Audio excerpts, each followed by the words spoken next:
Исәнмесез, эфирда яңалыклар чыгарылышы, студияда Роза Хабибуллина, алга таба койбер темалар турында. Чаллыда коронавирус юк, әлеге вазгыятьнен ничек контрольда тоталар? Фатирны су баскан өчен подрядчы 300 мең сум түләячәк. Шәһәрдәшебез файдасына суд шундый карар чыгарды. Гади шырпыдан чын сәнгать әсәре тудыра. 15 яшьлек Рөстәм Хамадуллин белән хәбәрчебез очрашты.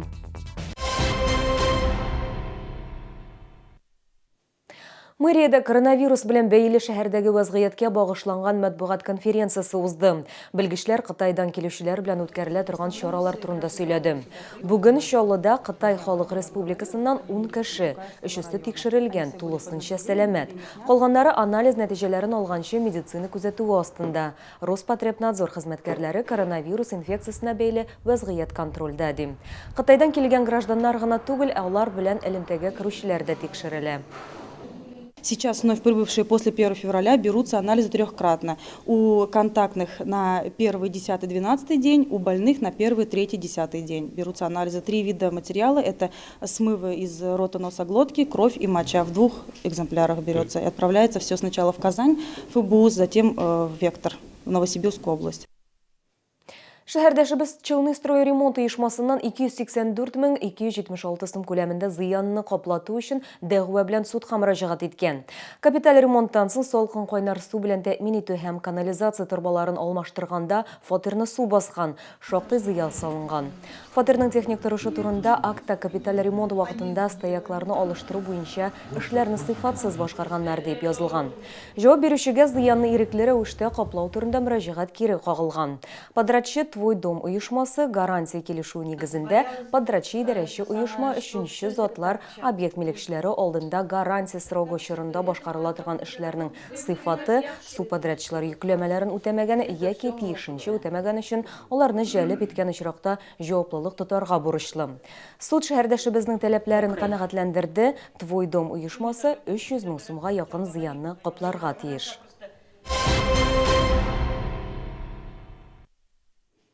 Әгәр сезне берәр проблема борчыса яки шатлыклы хәбәр җиткерәсегез килсә, безнең редакциянең кайнар элемтә телефонына шалтыратыгыз. 51 31 31 номеры тәүлек буена эшли.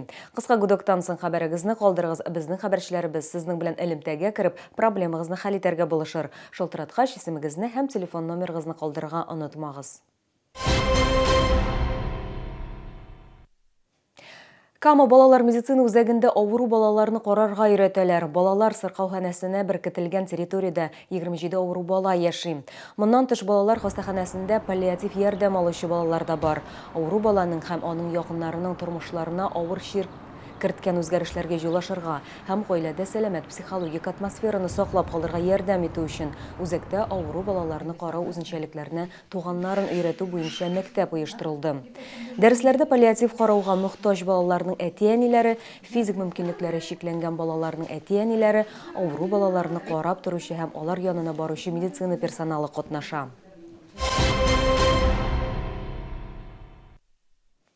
Татарстанда 18 яшькә кадәр эшмәкәрлек белән шөгыльләнеп булачак. Республика яңа проектны гамәлгә ашыру өчен Россиянең 15 субъекты исәбенә керде. Яшь татарстанлыларга аларның бизнес идеяләрен тормышка ашыруда, югары технологияле эшләнмәләр өлкәсендә патентлар рәсмиләштерүдә һәм грантлар алуда ярдәм күрсәтеләчәк. Татарстан юкка гына сойланмаган, республикада яшьләрнең эш куарлык потенциалын ачуга ярдәм итүче күп кенә чаралар уза.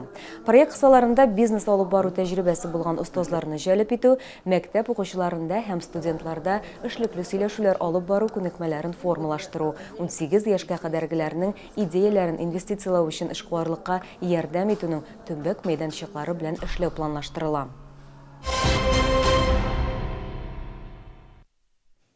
Шырпы, җилем һәм сабырлык. Рөстәм Хамадуллин шырпыдан төрле биналар, транспорт чараларын ясап, якыннарын шаккатырга ярата. 15 яшьлек оста белән Лилия Гатина очрашты.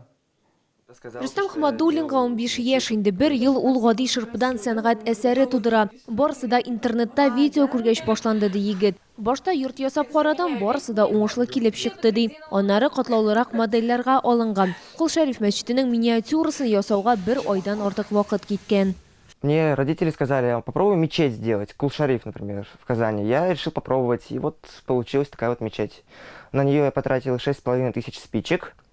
И заняла работа 39 дней. Смотрел фотографии Кул-Шарифа, мечети других тоже с разных сторон, с высоты, искал видеоролики. Шуннан соң Рүстем Чолының Нур Ихлас мәчетенең миниатюрасын җыйганы моңа 2000 ярымлап шырпы китте ди ул. Берсендә кибеттә шырпы сатудан баш тарттылар ди егет. Еш сатып ала башлагач кибетчеләрдә шик туган. Әтиенисенә сатучыларга хәлне аңлатып биргә туры килгән. Зимой вдохновение появилось, я решил сделать трамваи из спичек. Вот. Я их делал примерно по 3 дня каждый. Ушло около 500 спичек на каждый трамвай. И решил раскрасить. Когда я их раскрасил, они стали более узнаваемые. Думал их просто так поставить на полку. Но как-то подумал, им же нужны рельсы, провода. И потом и провода с рельсами сделал. Так вот красиво получилось. Мавыга укырга комачауламый ди Рөстәмнең әтисе. Малайы күп кенә олимпиадалар җиңүчесе. Кеше яшьтән иҗат белән шөгыльләнергә ярата. Иде яраткан эше белән шөгыльләнә. Төзи шырпы белән советлар бирәм дә инде үзе карый интернетта карый чертежларны,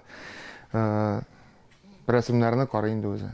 Рөстәм үз эшләрен үзе өчен башкара, туганнарына бүләк итә. Әлегә аның коллекциясе зур түгел, әмма барысы да алда ди. Рөстәм тагын берничә мәчетне җыеп, үз эшләреннән күргәзмә оештырырга тели. Лилия Гатина, Фәнис Иксанов, Яңалыклар.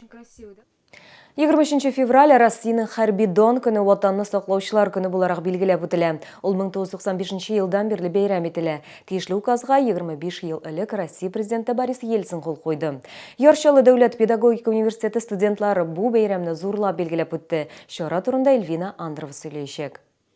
Бәйрәм университетның 4 факультеты вәкилләре арасында спорт эстафетасыннан башланды. Егетләргә бик җиңел туры килмәде. Асфальттан чаңгы шутлар, хоккей уйнадылар, йөгереп котлау яздылар һәм кар эчендә җиңү байрагын эзләделәр. Безнең студентлар бергә флешмобка катнашып уйнадылар. Бик әйбәт булды, бик әйбәт чыкты. Бик зур рәхмәт студентларга да, укытучыларга да катнашкан өчен, матур бәйрәм булган өчен. Чарада чит ил студентлары да катнашты. Аларның кайберләре бу бәйрәмне беренче тапкыр күрде. On n'a pas de jour spécial pour les hommes. Франциядә 11 ноябрьдә 1 бөтен дөнья сугышында һәлак булганнарны искә алу көне билгеләп үтелә. Май аенда әтиләр көне бәйрәм ителә. Шунысы куанычлы, бирдә ир-атларны хөрмәтлиләр, Франциядә алай түгел. I like the celebration and it was a great day here. Миңа бу бәйрәм бик ошады. Мисырда без 21 гыйнварда солдат көнен билгеләп үтәбез. Бу көнне ветераннарны хөрмәтлиләр.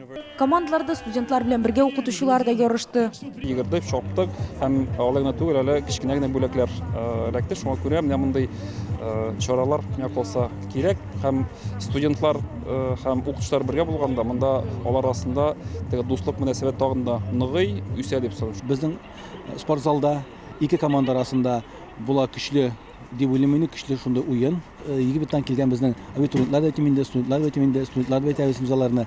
Алар бик яхшы уйныйлар футбол һәм алар безгә чыктылар футбол уйнарга.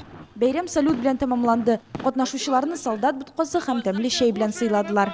Эльвина Андрова, Ленар Султанов, Яңалыклар. Бүгенге амнашлар, мин сезнең белән сау булашам, исән сау булыгыз.